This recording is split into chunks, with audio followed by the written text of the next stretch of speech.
प्रिय मित्रों, नमस्कार। जय हिंद, जय मां कामाक्षा देवी।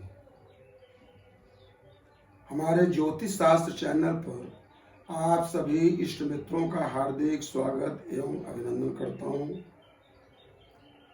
मित्रों, आज हम अपना बहुत बड़ा पर्व त्योहार जो हमारा सनातनियों का है, इसके विषय में इस पर हम वीडियो बनाएंगे कि ये त्योहार कब और कैसे है, क्या इसका व्यवहार चलता है और ये क्यों मनाया जाता है। इसका तो बहुत बड़ा भागवत पुराण में कथा है, परंतु साधारणतः बात यह है कि हिरण्यकश्यप के पुत्र भक्त प्रहलाद, जो कि भगवान विष्णु के परम भक्त थे और भगवान विष्णु के ऊपर बहुत बड़ा विश्वास उनका था, बचपन से ही हो गया था। और उनके पिताजी जो हिरण्यकश्यप थे वह दैत्य विचार के थे, वो दैत्य थे भी। अपने पुत्र की उनसे दुखी होकर के वो हिरण्यकश्यप उनके बताए हुए बातों को न मानते हुए प्रहलाद जी भगवान की भक्ति करते थे और उनका अलग से रास्ता था। इससे परेशान होकर के वह अपनी बहन होलिका से कहा कि तुम प्रहलाद को लेकर के और आग में भस्म कर दो। और होलिका के पास एक ऐसा वस्त्र था, वह वस्त्र जो है पहन लेने पर उस व्यक्ति को जो पहन लेता था उसको आग का असर नहीं होता था। तो उसी के बल पर होलिका जो है भक्त प्रहलाद को लेकर के और वह आग में बैठ गई। परंतु जब सुबह सब आदमी देखने गए तो प्रहलाद भक्त जो थे वो उसी राख में खेल रहे थे और होलिका जल गई थी, खत्म हो गई थी। तो जो जलाने वाली थी वो स्वयं जल गई। और आगे का यह है कि ये बसंत ऋतु में इतना बड़ा पर्व, हमारे पूर्वज लोग इसको इतने ढंग से मनाते थे कि एक एक से चौपाई, चौताल, फगुआ, बेलोरिया और चैता, इस प्रकार से अच्छे संगीतज्ञ, गायक, और ये तो बहुत बड़ी बात है, ये तो गाते ही हैं। गांव के जो बिल्कुल एक कक्षा नहीं पढ़े, कभी स्कूल का दर्शन नहीं किया, वह लोग भी उतने ही ढंग से गाते हैं जैसे कि एक खूब अच्छे कवि लोग गाते हैं या गायक लोग गाते हैं। ऐसे गांव के हर आदमी होली और फगुआ गा लेता है। मित्रों, इस वर्ष होली जो है 13 मार्च को पूर्णमासी है। 13 मार्च के रात्रि में होलिका दहन होगा और 14 मार्च को बसंतोत्सव, रंगोत्सव मनाया जाएगा, जो कि हमारे भारत ही में नहीं, जहां जहां भारतीय बसे हुए हैं वहां वहां इस त्योहार को बड़े धूमधाम से मनाते हैं। और जो हमारे भारतीय लोग जो कि रंग नहीं खेलते, वो भी दूसरे देश में रह करके इस त्योहार को बहुत अच्छे ढंग से फॉलो करते हैं और मनाते भी हैं, खुश भी होते हैं कि यह त्योहार जो है यह हमारे भारतवर्ष का त्योहार है।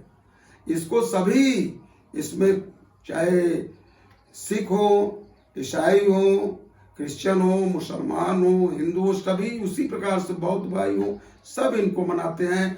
और बड़े लोग कोई मनाए चाहे न मनाए, कुछ हिंदू भी हैं जो कि रंग से परहेज रखते हैं, किसी न किसी प्रकार से उनको इसका रिएक्शन हो जाता है, बीमार हो जाते हैं, वो नहीं खेलते।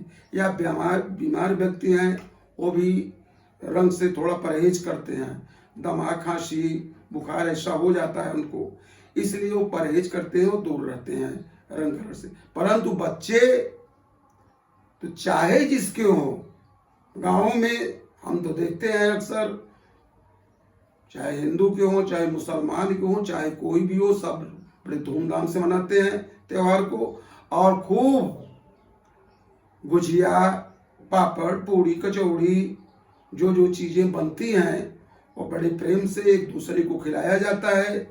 और सबसे बड़ी बात ठंडाई, ठंडाई में काजू, बादाम, पिस्ता, काली मिर्च, सौंफ, गुलाब जल और काली मिर्च, इलायची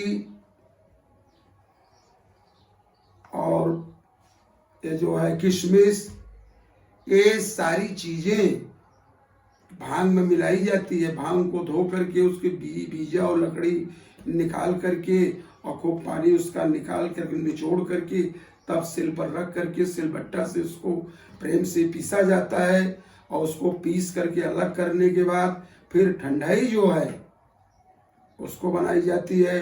दूध और शक्कर मिला करके एक एक ड्रम टंकियों में भर भर के देहातों में बनाई जाती है।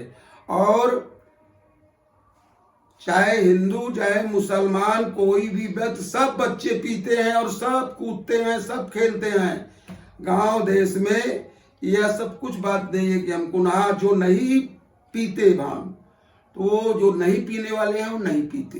तो उसमें नहीं है कि आप त्योहार है तो तुम्हारे लिए अनिवार्य है तुम पी ही लो, ऐसा कुछ नहीं है। जो नहीं पीता वो नहीं पीता। और ठंडाई तो सब पीते हैं, उसमें भांग नहीं मिलाई जाती। जिसको खाना है वो अलग से थोड़ा सा ले ले।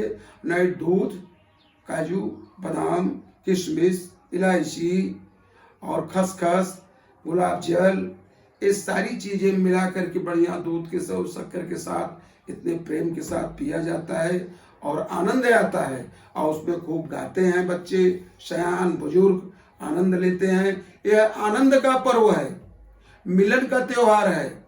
इसमें किसी से शत्रुता या हम ऐसा नहीं करेंगे, हम ऐसा नहीं करेंगे, ऐसा कुछ नहीं है। अगर इच्छा है तो प्रेम के साथ सभी भाई को खेलना चाहिए। और जिसको किसी प्रकार का भी परहेज है, स्वास्थ्य संबंधी या और किसी संबंधी, वो उनको नहीं खेलना चाहिए।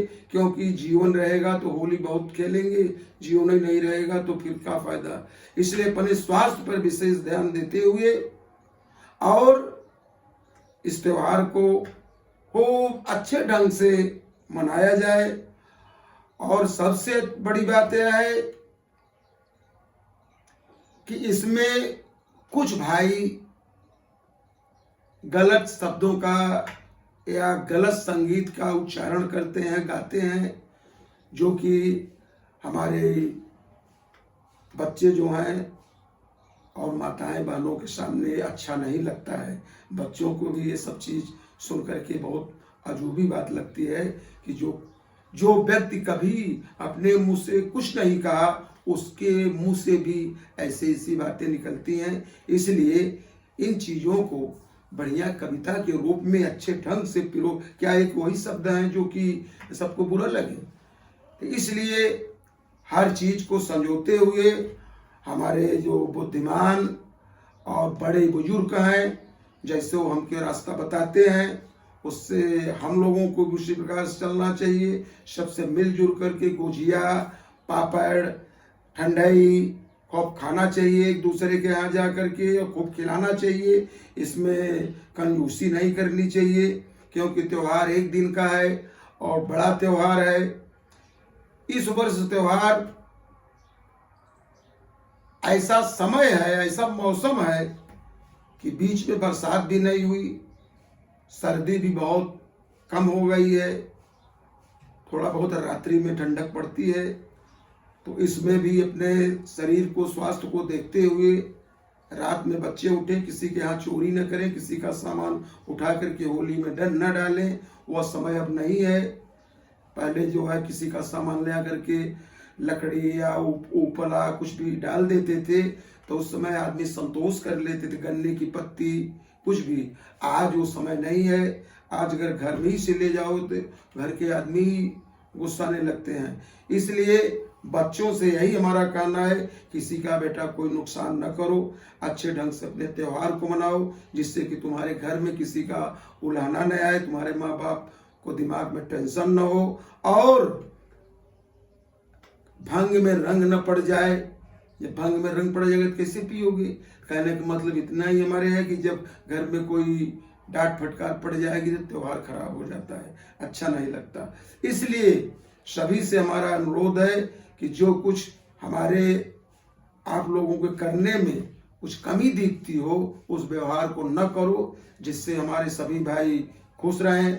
हमारे अधिकारी भाई हैं और जिनकी ड्यूटी लगी है, होली पर लगती है, वो भी अपने स्वास्थ्य का ध्यान देते हुए, अपने सुरक्षा का ध्यान देते हुए, और सभी त्योहार मनाने वाले भाइयों की सुरक्षा पर ध्यान दें और गफलत में न रहें। क्यों कि कुछ व्यक्ति जो है वो शराब दारू भी पीते हैं, और उसको बाद जब नशा बहुत फुल हो जाता है तो लड़ाई झगड़े भी करने चालू कर देते हैं। इसलिए जो व्यक्ति कलर से दूर रहना चाहता है, उसके ऊपर जानबूझ करके कलर न डालो। बीमार व्यक्ति हैं, बूढ़े हैं, जो औरतें कुछ ऐसी हैं जिनको कि रंग नहीं खेलना चाहिए, और किसी को दुख पड़ा हुआ है किसी प्रकार का, या और रंग नहीं खेलना चाहता, तो उनको जबरदस्ती नहीं रंगना चाहिए। क्यों कि आपस में बच्चे लोगों का हुरदंगई है, जो उससे दूर रहना चाहते हैं। हमारी सभ्यता भी तो साथ में रखना है, सिर्फ हुरदंगई या होली। तो कुछ उसमें से जो बच्चे नहीं समझते वो लोग ऐसा करते हैं। हमारे सभी भाई ऐसा किसी को परेशान नहीं करते। न तो हमारे इस धर्म में ऐसी कोई प्रथा ही है कि किसी व्यक्ति को परेशान किया जाए। यह तो शालीनता, सद्भाव, सद्मिलन, सद्विचार का ही यह त्योहार है, और इस त्योहार को धूमधाम से मनाना चाहिए।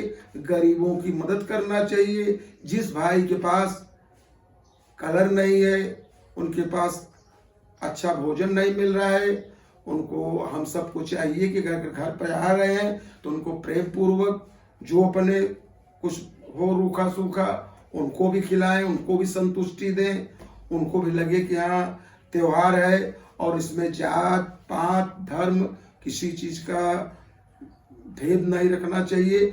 जो आ रहा है और हमारे उत्सव में मिल रहा है, वो जहां तक उसकी इच्छा है वहीं तक उससे हमको व्यवहार करने हैं। और न चाहते हुए व्यक्ति को बार बार यही कहूंगा कि जो स्वास्थ्य गड़बड़ है, या कुछ हमारी बहनें माताएं या हमारे भाई बुजुर्ग लोग थोड़ा कलर से परहेज करते हैं, और उनको आवश्यक है किसी काम से बाहर जाना, वो अगर कह दिया भैया हमको कलर न लगाओ, हमारे ऊपर ऐसा व्यवहार न करो, तो हमारी यही सज्जनता, यही त्योहार का अच्छा एक ढंग है कि जो नहीं चाहता उसको हमको जबरदस्ती नहीं करनी चाहिए।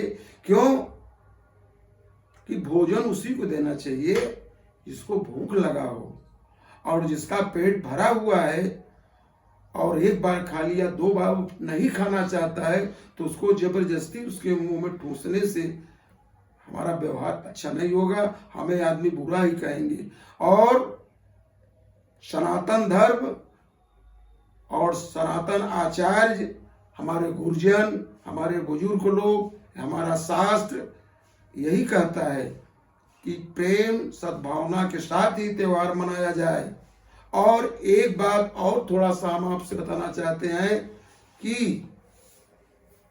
जिस दिन पूर्णिमा है उसी दिन चंद्र ग्रहण भी लगेगा। जिसका सूतक 9 घंटे पहले लग जाता है, वह सूतक भारतीय समय अनुसार सुबह 9:20 पर लगभग 3:30 बजे दिन तक रहेगा, परंतु वह हमारे भारतवर्ष में कहीं दृश्य नहीं है, इसलिए उसका कोई प्रभाव हमारे होली पर या किसी भी दिनचर्या पर वो कुछ भी असर नहीं पड़ेगा। इससे बिल्कुल भ्रमित न हो कि ग्रहण पड़ेगा तो हमको उसमें विचार करना है। आपको ग्रहण के विषय में कोई भी विचार नहीं करना है और बड़े धूमधाम के साथ अपने त्योहार को मनाना है। यह अमेरिका वगैरह में, ऑस्ट्रेलिया वगैरह में, पश्चिमी एशिया में, ये सब देशों में जो है हमारे भारत में इसका कोई असर नहीं है। इसलिए न तो इसका सूतक हमें मानना है और न तो जो ग्रहण के समय में हमारे लिए कुछ प्रतिबंधित चीजें हैं वो भी नहीं करना है। आराम से खाओ, खूब बनाओ, खूब अपने भक्तों को, अपने भाइयों को, अपने चाहने वालों को, अपने बच्चों को प्रेम से ये त्योहार मनाओ। जो किसी से गुस्सा हो, किसी प्रकार की नाराजगी हो, उससे भी हट करके यह त्योहार मनाया जाता है, जिससे कि सब सुखी रहें और सब खुशहाल रहें, किसी प्रकार का देश में लड़ाई झगड़ा न हो और शांति से त्योहार बीते। ये हमारा उद्देश्य यही है। हमारे कहने का मतलब यही है कि माँ कामाक्षा देवी हमारे सभी भाइयों का होली इस महापर्व पर सबको भगवान खुश रखें और आगे बढ़ें, अपने होली को त्योहार को अच्छे ढंग से मनाएं, यही हमारी कामना है। जय हिंद, जय माँ कामाक्षा देवी।